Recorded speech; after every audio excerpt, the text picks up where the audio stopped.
ഈ ഭരണസമിതിയിൽ ശ്വേതാ മേനോൻ ആദ്യം രാജി പ്രഖ്യാപിച്ചു എന്ന് നവമി റിപ്പോർട്ട് ചെയ്തിരുന്നു. ഇപ്പോൾ എന്താ ഭരണസമിതി മുഴുവനായി രാജിവെക്കുകയാണോ, അത് അംഗങ്ങൾ ഏറ്റെടുത്തോ, അന്വേഷണ ശ്രമങ്ങൾ നടക്കുന്നുണ്ടോ?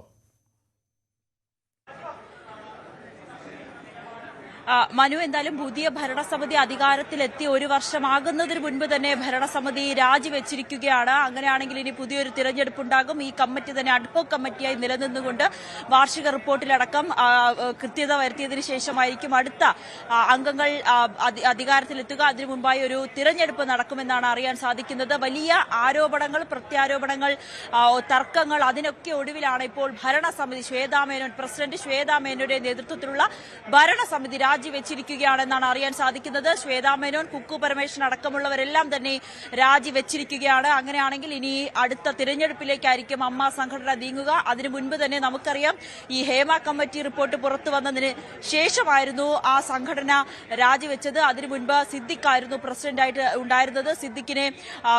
സിദ്ദിഖിനെതിരെ ആരോപണം വരുന്നു, ഗുരുതരമായിട്ടുള്ള ആരോപണം വരുന്നു.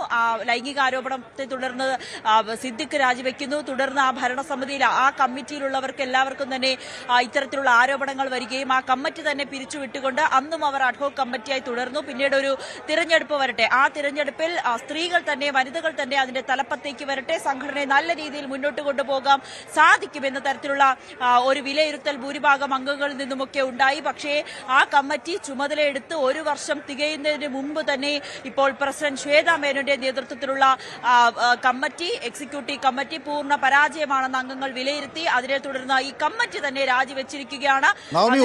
മറ്റൊരു മാർഗവും മുന്നിലില്ലാതെയാണ് ഈ രാജി എന്ന് വ്യക്തമായി കഴിഞ്ഞു. കാരണം അത്രമാത്രം പ്രശ്നങ്ങൾ, ഒരു പ്രവർത്തന റിപ്പോർട്ട് പോലുമില്ല, വലവ് ചിലവ് കണക്കുകളെ സംബന്ധിച്ചൊക്കെ ആശയക്കുഴപ്പം, നിരവധി ആരോപണങ്ങൾ, ട്രഷറർ ഒരു ആരോപണം ഉന്നയിക്കുന്നു, ജോയിന്റ് സെക്രട്ടറി രാജിവെക്കുന്നു. അങ്ങനെ എല്ലാ അർത്ഥത്തിലും, എല്ലാ കോണുകളിലും ഇതിനെ ഒന്നിച്ചു കൊണ്ടുപോകാൻ കഴിയാതെ പൂർണ്ണമായി പരാജയപ്പെട്ടു. വലിയ അവകാശവാദങ്ങളോടെയാണ് ഇവർ വന്നത്, ആളുകളെ ഒന്നിച്ചു നിർത്തുമെന്നൊക്കെയാണ് പറഞ്ഞത്. പക്ഷേ അതിനൊന്നും കഴിഞ്ഞിട്ടില്ല.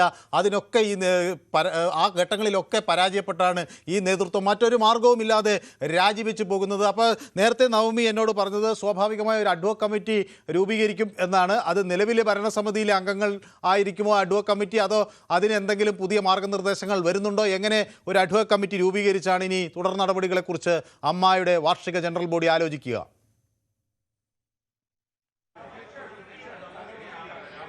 മനു, ഇപ്പോൾ എന്തായാലും ഈ കമ്മിറ്റി പിരിച്ചുവിട്ടാൽ പോലും സംഘടനയിലെ ഈ ഒന്നാം തീയതി നൽകുന്ന കൈനീട്ടം, ഒപ്പം ഈ വയ്യാത്ത മുതിർന്ന താരങ്ങൾക്ക് നൽകേണ്ട പെൻഷൻ അടക്കമുള്ള ഒരുപാട് നല്ല കാര്യങ്ങൾ അമ്മ സംഘടന ചെയ്യുന്നുണ്ട്. അതിൽ മുടക്കം വരാൻ പാടില്ല. അതുകൊണ്ട് നിലവിലുള്ള അംഗങ്ങൾ തന്നെ, അതായത് ഇപ്പോഴുള്ള എക്സിക്യൂട്ടീവ് കമ്മിറ്റി അംഗങ്ങൾ തന്നെ അഡ്ഹോക് കമ്മിറ്റിയായി നിലനിന്നുകൊണ്ട് അടുത്ത തിരഞ്ഞെടുപ്പിനെ നേരിടുക. അടുത്ത തിരഞ്ഞെടുപ്പിന് ആരൊക്കെയാണോ മത്സരിക്കാൻ സന്നദ്ധത അറിയിക്കുന്നത് അവരെ മത്സരിക്കുക. ഒരു തിരഞ്ഞെടുപ്പ് പോലെ, ഒരു ജനകീയ തിരഞ്ഞെടുപ്പ് പോലെ, ജനാധിപത്യ തിരഞ്ഞെടുപ്പ് പോലെ എല്ലാ അംഗങ്ങൾക്കും വോട്ടിട്ട് ഒരു കമ്മിറ്റിയെ വീണ്ടും കൊണ്ടുവരാൻ, ഒരു പ്രസിഡന്റ്, ജനറൽ സെക്രട്ടറി ഉൾപ്പെടെയുള്ളവരെ കൊണ്ടുവരാനുള്ള ഒരു അവകാശമുണ്ട്. ആ തരത്തിലായിരിക്കും ഇനി കാര്യങ്ങൾ കടക്കുക. എന്തായാലും അതിനൊരു സമയമെടുക്കും. അതിനു മുൻപായി നിലവിൽ ഇപ്പോൾ അവതരിപ്പിച്ച വാർഷിക റിപ്പോർട്ട് പോലും അവർ അംഗീകരിക്കാൻ തയ്യാറായില്ല.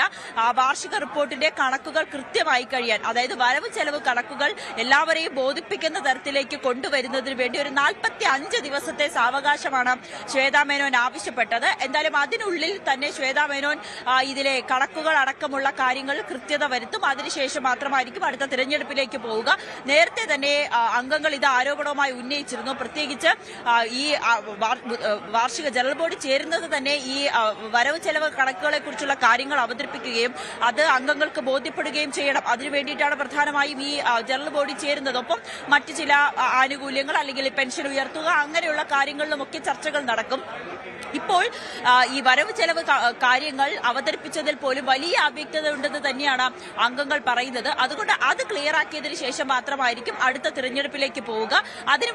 അതുകൊണ്ട് തന്നെ ഇപ്പോഴുള്ള ആളുകൾ തന്നെ ഒരു അഡ്ഹോക് കമ്മിറ്റിയായി നിലനിൽക്കുകയും കൂടുതൽ കാര്യങ്ങൾ, അതായത് അടുത്ത തിരഞ്ഞെടുപ്പ് വരെയുള്ള കാര്യങ്ങളിലേക്ക് കടക്കുകയും ഒക്കെ ചെയ്യും. അതാണ് ഇനിയുള്ള ഒരു പ്രൊസീജിയർ എന്ന് പറയുന്നത്. എന്തായാലും വളരെ കൊട്ടിഘോഷിച്ച് വലിയ മാറ്റമുണ്ടാകുമെന്ന് പറഞ്ഞുകൊണ്ട് വന്നൊരു സംഘടന, ഒരു ഭരണ ഭരണസമിതിയായിരുന്നു പ്രസിഡന്റ് ശ്വേതാ മേനോന്റെ നേതൃത്വത്തിലുള്ള ഈ ഒരു സംഘടന. പക്ഷേ ആ സംഘടനയും അല്ലെങ്കിൽ ആ ഒരു ഭരണസമിതി പൂർണ്ണ പരാജയമാണെന്ന് തന്നെയാണ് ഭൂരിഭാഗം അംഗങ്ങളും വിലയിരുത്തുന്നത്.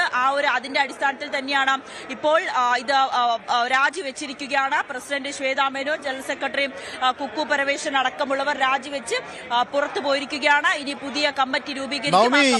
ഇതിൽ ഈ നേതൃത്വം അധികാരത്തിൽ വരുമ്പോൾ സ്ത്രീകളുടെ ഒരു നേതൃത്വം എന്ന നിലയിലാണ് അവരത് പ്രൊജക്റ്റ് ചെയ്തത്. സ്ത്രീകൾക്ക് അവരെ കുറെ കൂടെ അനുഭാവപൂർവ്വമായി അവരുടെ പ്രശ്നങ്ങൾ മനസ്സിലാക്കാൻ കഴിയും എന്നൊക്കെയുള്ള ഒരു നിലപാടായിരുന്നു. സ്ത്രീകളുടെ പ്രശ്നങ്ങൾക്ക് എങ്കിലും പരിഹാരം കാണാൻ കഴിയും എന്ന് പലരും പ്രതീക്ഷിച്ചു. പക്ഷേ ഇപ്പോൾ സ്ത്രീകളുടെ എങ്കിലും പിന്തുണ ഈ സമിതിക്കുണ്ടോ? ഭൂരിഭാഗം സ്ത്രീകളും ഈ സമിതിക്ക് എതിരായി നിൽക്കുന്ന ഒരു കാഴ്ചയാണോ അവിടെ കാണാൻ കഴിയുന്നത്?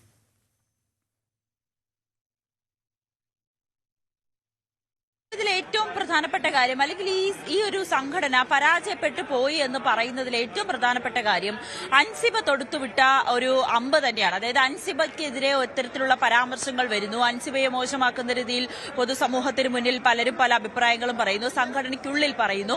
ഇതെല്ലാം അൻസിബ തന്റെ പരാതി സംഘടനയ്ക്കുള്ളിൽ പറയുന്നു. പക്ഷെ ആ സംഘടന അത് വേണ്ട വിധത്തിൽ പരിഗണിക്കുന്നില്ല. പ്രസിഡന്റ് ശ്വേതാ മേനോൻ ആയിക്കോട്ടെ, ജനറൽ സെക്രട്ടറി കുക്കു പരമേശ്വരൻ ആയിക്കോട്ടെ, ഈ പരാതിയെ വേണ്ട വിധത്തിൽ അഡ്രസ് ചെയ്യാനോ അല്ലെങ്കിൽ ഈ പരാതി പരിഹരിക്കുന്നതിന് വേണ്ടിയിട്ടുള്ള നടപടികൾ സ്വീകരിക്കാനോ തയ്യാറായില്ല. അത് തന്നെയാണ് ആദ്യത്തെ പിഴവായി ഇവിടെ ചൂണ്ടിക്കാട്ടുന്നത്. രണ്ടാമത്, ലക്ഷ്മിപ്രിയ നൽകിയ പരാതി. ലക്ഷ്മിപ്രിയ പോലീസിനെ സമീപിക്കുന്നു. പോലീസിന്റെ റിപ്പോർട്ടിൽ പോലും പറയുന്നത് അമ്മ സംഘടനയുടെ ആഭ്യന്തര പ്രശ്നമാണ് പിന്നീട് പോലീസ് സ്റ്റേഷനിലേക്ക് എത്തിയതെന്നാണ്. അങ്ങനെയാണെങ്കിൽ അമ്മ സംഘടനയിലെ പ്രശ്നങ്ങൾ ആദ്യം സംഘടനയിൽ തന്നെ പറഞ്ഞുകൊണ്ട് ഇത് പരിഹരിക്കാനുള്ള ഉത്തരവാദിത്വം പ്രസിഡന്റ് ശ്വേതാ മേനോനിക്കും ജനറൽ സെക്രട്ടറി കുക്കു പരമേശ്വരനും ഇല്ലേ എന്ന ചോദ്യം അവിടെ പ്രധാനമായി ഉന്നയിക്കപ്പെടുന്നുണ്ട്. മൂന്നാമത്തെ കാര്യം, അവിടെ ഫ്രണ്ട് ഓഫീസറായി ജോലി ചെയ്ത അതുല്യ എന്ന പെൺകുട്ടിയെ യാതൊരു കാരണവും കൂടാതെ കുക്കു പരമേശ്വരൻ ഏകപക്ഷീയമായ ഒരു തീരുമാനം എടുത്തുകൊണ്ട് പുറത്താക്കുന്നു. അത് കുക്കു പരമേശ്വരനും നീന കുറുപ്പും ട്രഷറർ ഉണ്ണി ശിവപാലും ചേർന്നുകൊണ്ടുള്ള ഒരു തീരുമാനമെടുപ്പാണ്. മറ്റ് കമ്മിറ്റിയിൽ എക്സിക്യൂട്ടീവ് കമ്മിറ്റിയിൽ ഇത് ചർച്ച ചെയ്തില്ല. പ്രസിഡന്റ് എന്ന നിലയിൽ ശ്വേതാ മേനോൻ അറിഞ്ഞില്ല. അങ്ങനെ പ്രസിഡന്റ് അറിയാതെ ജനറൽ സെക്രട്ടറി പല തീരുമാനങ്ങളും എടുക്കുന്നു. അത് പിന്നീട് അതുല്യ വന്ന് മാധ്യമങ്ങളോട് പറയുന്നു. പോലീസിന് പരാതി നൽകുമ്പോഴാണ് പ്രസിഡന്റ് എന്ന നിലയിൽ ശ്വേതാ മേനോൻ തന്നെ ഇക്കാര്യം അറിയുന്നത്. അത് തന്നെയാണ് മറ്റൊരു പരാജയമായി ഈ ഒരു എക്സിക്യൂട്ടീവ് കമ്മിറ്റിയെ കണക്കാക്കേണ്ടത്. നാലാമത്തെ കാര്യം, ട്രഷറർ ഉണ്ണി ശിവപാലിന്റെ പറ്റിയ തെറ്റ്. ഉണ്ണി ശിവപാലിന്റെ പക്കലാണ് കണക്കും വരവ് ചെലവും എല്ലാം ഉള്ളത്. ഈ എക്സിക്യൂട്ടീവ് കമ്മിറ്റി ചേരുന്നതിന് 21 ദിവസം മുമ്പ് ഈ കണക്കുകളെല്ലാം തന്നെ അംഗങ്ങൾക്ക് നൽകണമെന്നൊരു അങ്ങനെയാണ് ബൈലോ പ്രകാരം പറയുന്നത്.